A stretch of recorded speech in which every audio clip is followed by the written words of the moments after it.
Assalamualaikum dan salam sejahtera diucapkan kepada Dr. Nur Faizah binti Dola. Saya Muhammad Syafiq bin Rosli, matrik number 266080 bersama ahli kumpulan saya Encik Azlan, Encik Badri dan Encik Kumaran akan membentangkan satu tugasan kumpulan yang bertajuk Kerja dari Rumah dan Ledakan Inovasi Teknologi Revolusi Industri 4.0 dalam organisasi kerajaan bagi subjek GMGM 3013 Hubungan Manusia dalam Pentadbiran. Okey, sebagaimana yang kita sedia maklum, revolusi industri 4.0 ni lebih menjerumus kepada untuk memudahkan kerja seharian manusia lah. Sebagai contoh, perkembangan teknologi pada hari ini. Okey, saya ambil satu contoh lah perkembangan teknologi hari ini. Sistem bekerja dari rumah lah, memandangkan negara kita dan seluruh dunia sedang menghadapi krisis penularan wabak COVID-19 ni. Di Malaysia, kerajaan telah memutuskan untuk dari segi sektor awam dan swasta bekerja dari rumah lah untuk mengurangkan kes penularan wabak ini. Okey, dari segi kerja di rumah ni, banyaklah implikasi yang akan timbul jika kita bekerja dari rumah ni. Contohnya dari segi kelancaran pekerjaan tu, keseimbangan kerja, peningkatan motivasi diri kita sama ada kerja dari rumah tu boleh menyebabkan kita stres ataupun sebagainya. Okey, dan selanjutnya akan dibincangkanlah dalam tugasan pada kali ini. Selain itu juga penerangan tentang hubungan manusia dalam pentadbiran dan kewajaran sesuatu inovasi teknologi dari segi kemudahan, produktiviti, kos yang digunakan dan sebagainya akan diterangkan oleh sahabat-sahabat saya lah sebentar lagi. Seterusnya saya akan serahkan kepada sahabat saya seterusnya. Sekian. Assalamualaikum. Nama saya Muhammad Badri bin Habibullah. Nombor matrik 266041.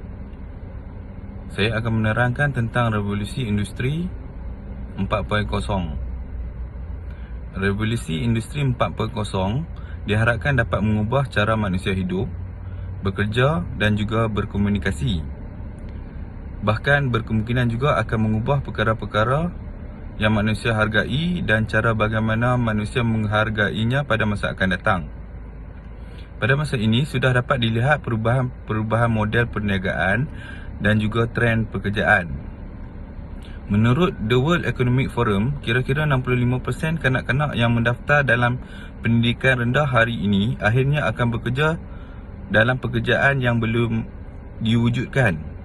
Automasi dan kecerdasan buatan adalah merupakan suatu ejen perubahan dalam industri 4.0 yang akan menjadikan kumpulan pekerja tertentu menjadi berlebihan, menggantikannya dengan pekerja baru dan berkemahiran yang diperlukan atau dengan mesin yang melakukan pekerjaan dengan lebih murah. Namun begitu, di Malaysia, industri revolusi menyentuh pelbagai sektor-sektor swasta, bahkan sektor kerajaan sendiri, di mana sektor tersebut yang melibatkan penggunaan jentera serta mesin-mesin seperti sektor perkilangan dan juga pembuatan.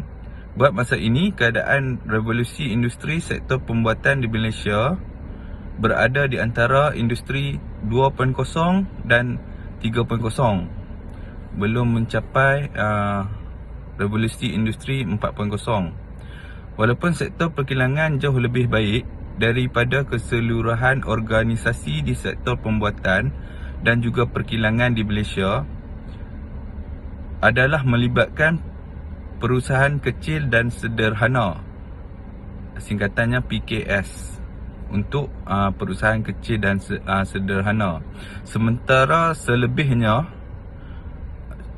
adalah syarikat besar menurut perangkaan yang dikeluarkan oleh Jabatan Perangkaan Malaysia. PKS adalah sebahagian besar industri pembuatan di Malaysia. Dan pada masa ini, PKS menyumbang 59% kepada jumlah pekerjaan di negara ini. Untuk sektor awam pula, dengan mengambil contoh Jabatan Imigresen Malaysia, pendekatan inovasi teknologi ini dalam pengurusan pentadbiran, bahkan hubungan manusia dalam pentadbiran masih berada di takuk yang lama. Sebagai contoh, pendedahan terhadap kursus untuk mengendalikan mesin ataupun komputer adalah terhad. Sebagai contoh, anggota ataupun pegawai hanya mendapat kursus setahun sekali.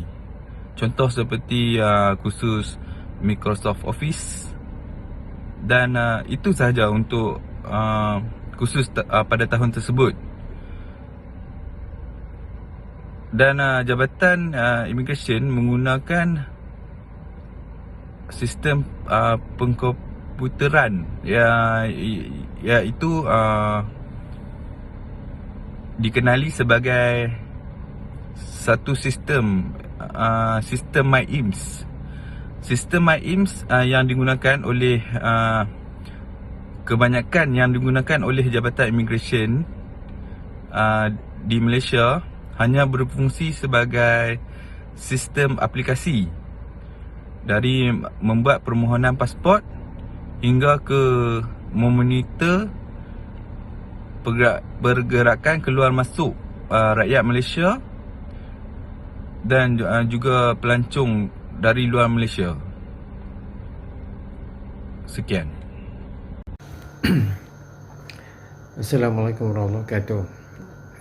Saya Azlan Bisa, nombor metrik 266527, akan meneruskan pembentangan kumpulan kami pada kali ini. Secara dasarnya, adaptasi revolusi industri 4.0 telah mula mendapat tempat di seluruh dunia, secara amnya di Jabatan Imigresen Malaysia. Keketangan di Jabatan Imigresen atau JIM telah berjaya mematuhi arahan kerajaan Malaysia untuk menjalankan urusan kerja dari rumah di era pandemik COVID-19 ini. Keupayaan dan momentum kerja di Jabatan Imigresen Malaysia dapat ditingkatkan dan penggunaan tenaga kerja dapat dioptimumkan. Walaupun dengan hanya 20% tenaga kerja di Jabatan Imigresen Malaysia, namun JIM masih boleh dapat mengekalkan kecekapan dan integriti jabatan. Tugasan mesyuarat masih dapat dilakukan dengan menggunakan aplikasi atas talian tanpa bertemu secara fizikal. Walaupun ianya tidak mampu merangkumi semua aspek, namun ia tidak menjejaskan operasi harian di Jabatan Imigresen Malaysia secara keseluruhannya. Kesimpulannya, penerimaan revolusi industri 4.0 ini telah banyak membantu Jabatan Imigresen Malaysia bagi menghadapi era pandemik yang mencabar ini. Akhir kata, stay safe dan terima kasih. Assalamualaikum. Salam sejahtera diucapkan kepada doktor, di mana nama saya Kumaran, anak lelaki Ramasami, nombor metrik 265970, dan saya tugas sebagai seorang pegawai immigration frontliner, dan hari ini mengikut assignment kami, dan saya pula akan menerangkan tentang bekerja dari rumah bagi organisasi kerajaan, di mana ianya berlandaskan dengan Perkeliling Perkhidmatan Bilangan 5 tahun 2020 yang baru-baru ini dikeluarkan pada tahun lepas, yang ia turut menjelaskan bahawa Perintah Am 5 atau Bab G tahun 1974 berkaitan dengan bekerja dan juga bekerja tugas lebih masa. Dan dalam pada itu, teknologi IR 4.0 ni mempengaruhi ataupun sangat sesuai dengan norma baru ini di bawah pandemik COVID-19, dan di mana kita masih di bawah Perintah Kawalan Pergerakan disebabkan pandemik COVID-19. Dari mesyuarat, perkhidmatan kaunter dan penyelenggaraan fail semuanya dilakukan dari rumah. Jadi di sini apa yang kita perlukan ialah komputer ataupun telefon pintar dengan internet untuk memudahkan bekerja dari rumah. Jadi bekerja dari rumah atau BDR ini adalah pendekatan kerja yang moden yang diaktifkan melalui internet dan mobility di mana tanpa mengira lokasi dan juga fizikal kerja individu tersebut. Dan bagi Jabatan Immigration Malaysia pula untuk melakukan penugasan BDR atau bekerja dari rumah, bagi membendung pandemik COVID-19 ini, kerajaan turut mengarahkan beberapa agensi kerajaan supaya mengurangkan tenaga kerja di peringkat jabatan atau di pejabat dan juga menggalakkan supaya bekerja dari rumah. Dalam pada itu, JIM atau Jabatan Immigration Malaysia di mana perkhidmatan kaunter seperti UTC, bahagian pekerja asing, bahagian pasport, bahagian visa atau pas ekspatriat dan juga beberapa lagi bahagian disarankan supaya bekerja dari rumah. Dan pintu masuk negara seperti di sempadan, kerajaan telah meminta supaya menghadkan keanggotaan di kaunter sebab sempadan negara kita masih ditutup.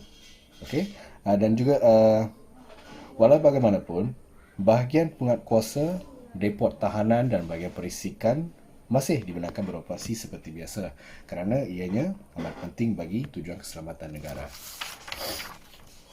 Dan kesan bekerja dari rumah terhadap organisasi kerajaan adalah yang pertama sekali, ianya meningkatkan kelancaran dan fleksibiliti dalam mengatur penugasan. Lebih mudah. Kalau di tempat kerja, mungkin mereka memerlukan hierarki untuk mengatur dan juga memberi penugasan pada setiap orang atau masing-masing. Dan apabila bekerja dari rumah, yang mana yang perkhidmatan kaunter apa semua, bagi mereka ia menjadi sesuatu yang mudah dan meningkatkan kelancaran bekerja. Dan kedua pula, ianya membantu bagi keseimbangan kerja dan kehidupan menjadi lebih baik ataupun apa yang kita nampak di sini adalah sebelum ni walaupun perkhidmatan kaunter ataupun bahagian-bahagian lain, mereka lebih kepada bertugas di pejabat dan juga kadang-kadang masa bersama keluarga itu kadang terjejas juga. Tapi apabila kerajaan telah memperkenalkan bekerja dari rumah dalam pandemik COVID-19 ini, ianya sangat membantu untuk seorang anggota atau pegawai ini meluangkan masa yang lebih banyak bersama dengan keluarga dan ianya mengeratkan hubungan atau kasih sayang antara ahli keluarga. Dan seterusnya yang ketiga, peningkatan motivasi kaki tangan ataupun bekerja di bawah pengawasan yang ketat ini dilonggarkan. Macam dulu di mana kalau di pejabat perlu bekerja di bawah pengawasan yang ketat. Setiap kali kita bergerak atau pergi mana-mana, seorang ketua ataupun penyedia ataupun seorang penguasa akan sentiasa akan melihat kita, pergerakan kita apa semua. Tapi di bawah BDR atau bekerja dari rumah ini, sikap kepercayaan turut meningkat. Walaupun tiada orang yang membuat pengawasan terhadap anggota ataupun petugas tersebut, tapi sikap kepercayaan itu meningkat dari semasa ke semasa. Jadi warga kerja dapat memberikan perkhidmatan yang cemerlang kepada masyarakat. Itu saja. So seterusnya saya memberikan kepada saudara seorang lagi untuk menerangkan poin nombor 4. Terima kasih. Okey, kesimpulan daripada tugasan pada kali ini mengenai revolusi industri 4.0 bertajuk bekerja daripada rumah. Okey, dapat disimpulkan bahawa sistem bekerja daripada rumah ni terdapat kesan positif dan kesan negatif lah.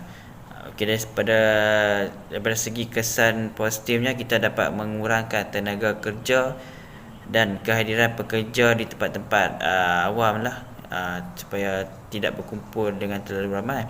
Dari segi kesan negatif pula, sebagai contoh pihak pengurusan lah, dari segi klaim-klaim tuntutan kerja lebih masa, dia akan jadi lambat sedikit lah, memandangkan kerja-kerja tu dibuat daripada rumah. Okey, apa-apa pun kesan positif dan negatif ni kita terpaksa lalui semasa dalam zaman pandemik COVID-19 ni lah. Okey, sama-sama kita mendoakan agar negara kita khususnya akan pulih seperti biasalah, dan revolusi 4.0 ni akan berkembang seiring dengan teknologi